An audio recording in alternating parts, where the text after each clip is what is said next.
So what else? What kind of questions we got? I need a test taking strategy. What did I just tell you what the test taking strategy The is? knowledge. Okay, the knowledge. But like that's like my main problem is test taking. Okay, so it's not. I don't like taking tests though. Okay, so if you don't take tests, you're not going to go to college. Yeah, I know that. All right, go get tested for a disability and see if they give you more time. I don't have no disability. Well, then stop making excuses for your poor test taking. Right? Mm-hmm. That's the truth. If you give yourself a crutch, you will be hurt. Mm-hmm. If you don't have a crutch, you'll be just fine. When I went to Naval Academy, was I telling everybody I can't read? I'm gonna be a man.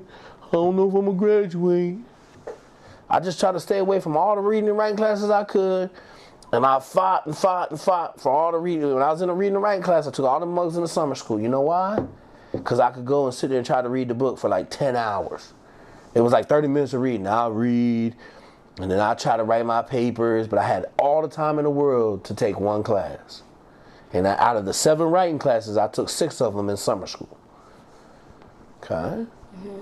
If you give yourself a crutch, you're never going to be successful. If your parents got to take all your stuff from you for you to do stuff, you're never going to be successful. Because you ain't got but 2 more years in the house. Really, you got, a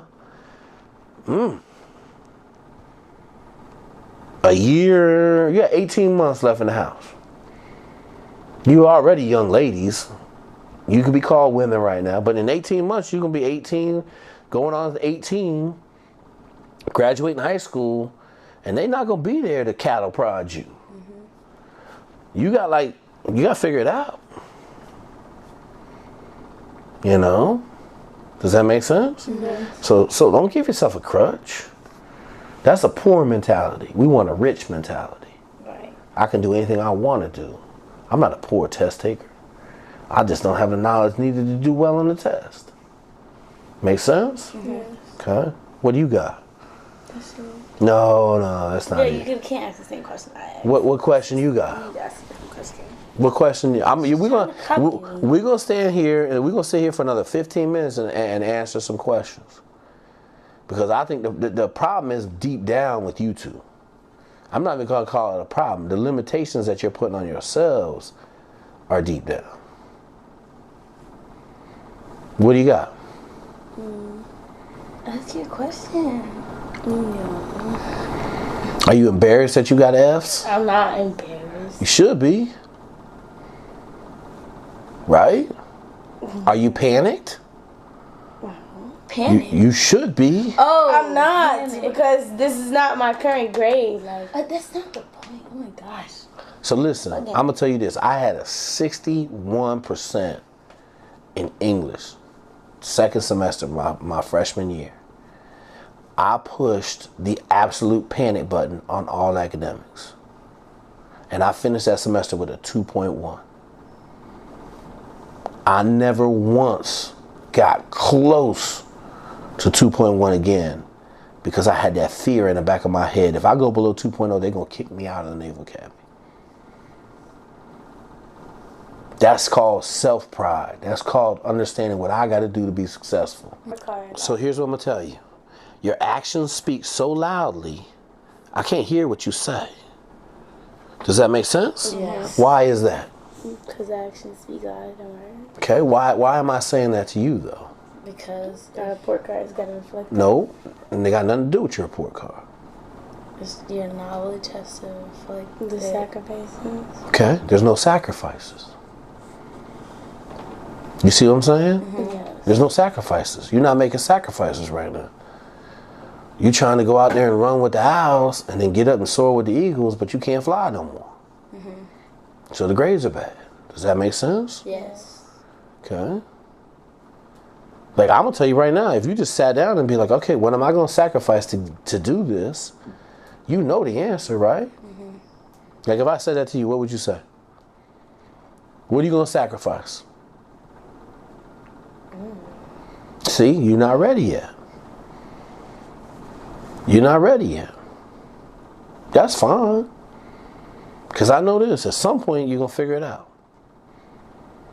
Or you may not figure it out and you're just going to be underachievers. Because their sway is running out in 18 months. If you really think about that, that's a really short time period. Right? Yes. Okay. What do you got? What's the question you would like to ask? Well, it's not really a question. Okay. I don't know. It's just a statement, I guess. Go ahead. So, like, when you say, like, sacrifice, like, you mean, like, extra time? So, like, okay, so, like, do you mean, like, extra time to, like, a certain extent? Like, because okay, so what if, like, if I can balance, like, maintaining, like, A's and stuff with still doing sports, then it's not a problem. But if I can't balance it, then I shouldn't be doing it. That's basically what you're saying. Okay, so let me ask you this. Are you able to balance it? To Right a now. certain extent. No. No. At the time, No. There is no certain extent. You have to understand this. We're not giving ourselves a crutch. I'm not doing okay. Right? Right. Do I have straight A's? No. How many B's do you have? Like 3. 3 B's. Okay. Now, you got a really hard grading scale. That just means you got to be harder. Right. I know this. The difference between a 92 and a 94, which is an A, is a mile. It's a mile in knowledge. Because I can't get a 94 if I don't have the real knowledge on the test. Right. Does that make sense? So that 2% difference in your grade may be 2 hours a day of knowledge gaining. Does that make sense?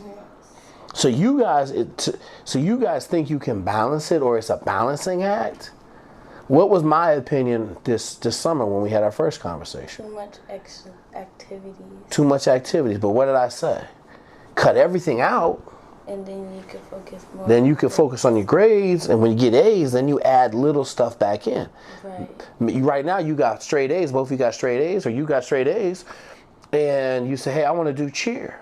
Okay. And you do cheer for 2 weeks, and you get a B on the test. What's the first thing you would do? Stop cheering. Stop cheering. Okay. Does that make sense? Yeah.